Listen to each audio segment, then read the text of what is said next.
Ça s'appelle comment? À gauche, c'est modèle. À droite, système. C'est comme quelqu'un qui voit. Quand vous voyez le taureau, vous savez déjà. C'est une question, on va dire, de plumage, de physionomie, voilà. C'est pas tous les taureaux qui peuvent être le tir.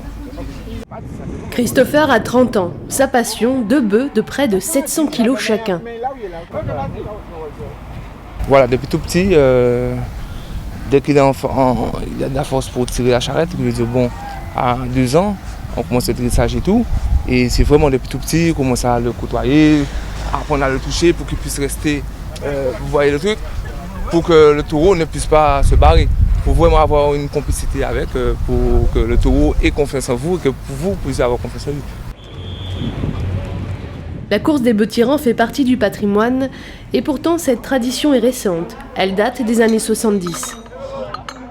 À cette époque, la canne à sucre est la première production de Guadeloupe. Sans tracteur, ce sont les bœufs qui tirent les charrettes pour transporter la canne durant la saison sucrière.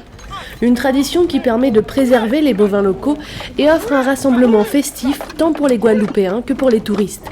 Parce que c'est pour les ancêtres en fait. C'est le moyen de transport qu'on avait avant pour travailler et voilà. Et donc du coup, ils ont transformé ça en compétition. Mais avant, c'était le moyen de transport. Ça fait partie du patrimoine de la Guadeloupe et puis pour le tourisme aussi.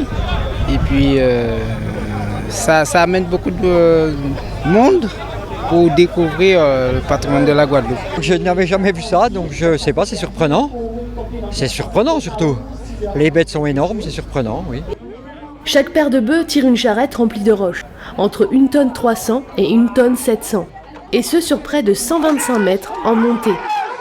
L'arbitre minute le parcours et la victoire ira à l'équipage qui gravit le plus de distance. Remporter la victoire nécessite un entraînement de sportif. Le matin, on va les regarder.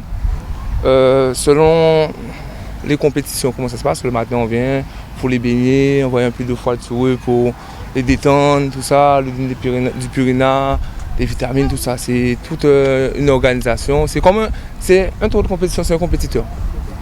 C'est un vrai compétiteur, c'est comme un cycliste, comme ce que vous voulez. C'est un vrai compétiteur. Il existe près de 17 clubs et plusieurs catégories de compétiteurs. La catégorie A, celle des poids lourds, est appelée aussi élite. Une réglementation durant la course, le nombre de coups de fouet limité à 12. Si le chauffeur dépasse cette limite, son attelage est cloué au sol et seule la distance parcourue est prise en compte. Une tradition coincée entre la sauvegarde d'un patrimoine et le bien-être des animaux.